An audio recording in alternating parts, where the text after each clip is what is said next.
Taste the Daily. தற்போது கிடைத்துள்ள அண்மை செய்தியை பார்த்து கொண்டிருக்கிறோம். வேலூர் மாவட்டம் சேன்பாக்கம் பகுதியில் இளைஞர் மர்ம நபர்களால் ஓட விரட்டி கொலை செய்யப்பட்ட சம்பவம் அதிர்ச்சியை ஏற்படுத்தி இருக்கிறது. இது பற்றிய கூடுதல் விவரங்களை தலைமை செய்தியாளர் ஜெயக்குமார் வழங்க கேட்கலாம். வணக்கம் ஜெயக்குமார், இளைஞர் படுகொலை செய்யப்பட்டதற்கான காரணம் என்ன? இது பற்றிய விவரங்களை பதிவு செய்யலாம். கண்டிப்பாக உமேஷ், வேலூர் மாவட்டத்தில் இளைஞர் ஒருவர் ஓட வெட்டி படுகொலை செய்யப்பட்டிருக்கக்கூடிய சம்பவம் பரபரப்பை ஏற்படுத்தி இருக்கிறது.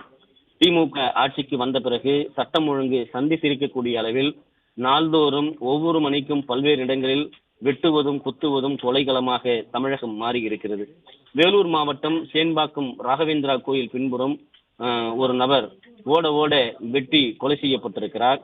அதற்கு பிறகு அங்கு இருந்த மக்கள் காவல் நிலையத்திற்கு தகவல் தெரிவித்திருக்கிறார்கள். வேலூர் வடக்கு காவல் நிலையத்திற்கு தகவல் தெரிவிக்கப்பட்ட பிறகு காவல்துறையினர் அங்கு சென்று விசாரணை மேற்கொண்ட பொழுது கொலை செய்யப்பட்டவர் வேலூர் சலவன்பேட்டை பகுதியைச் சேர்ந்த செல்வகுமார், வயது 38 என தெரிய வந்திருக்கிறது. குறிப்பாக இந்த கொலை சம்பவம் பட்டப்பகலில் ஓட அந்த இளைஞர் வெட்டி படுகொலை செய்யப்பட்ட அந்த சம்பவம் என்பது அந்த பகுதியில் பரபரப்பை ஏற்படுத்தியிருக்கிறது. 38 வயது மதிக்கத்தக்க ஒரு நபர் பட்டப்பகலில் ஓட பொதுமக்கள் மத்தியிலே நடமாடக்கூடிய ஆள் நடமாட்டம் உள்ள பகுதியிலே இந்த படுகொலை சம்பவம் அரங்கேறி இருக்கிறது என்றால் மக்கள் அதனை பதற்றத்தோடும் அச்சத்தோடும் பார்த்திருக்கிறார்கள். பட்டப்பகலில் நடமாடுவதற்கு கூட அச்சமாக இருப்பதாகவும் பாதுகாப்பு இல்லாத ஒரு சூழ்நிலை உருவாகி இருப்பதாகவும் வேலூர் மாவட்ட மக்கள் இந்த சம்பவத்தால் அதிர்ச்சி அடைந்திருக்கிறார்கள். இந்த கொலை சம்பவத்திற்கு பிறகு வந்த காவல்துறையினர் உடலை கைப்பற்றி பிரேத பரிசோதனைக்காக அரசு மருத்துவமனைக்கு அனுப்பி வைத்திருக்கிறார்கள்.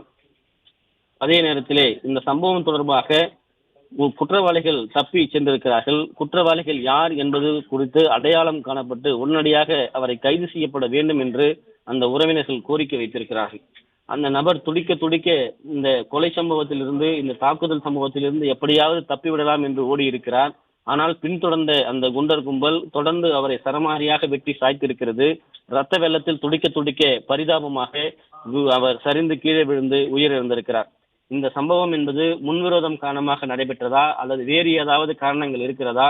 கொலைக்களமாக மாறி வரக்கூடிய தமிழகத்திற்கு மக்களுக்கு பாதுகாப்பு வேண்டும் என்பதுதான் இந்த கொலை சம்பவம் சொல்லக்கூடிய செய்தியாக இருக்கிறது.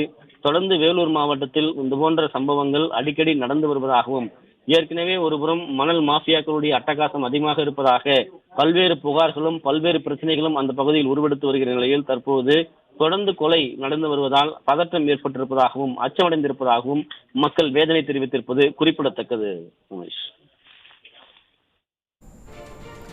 விவரங்களுக்கு நன்றி ஜெயக்குமார்.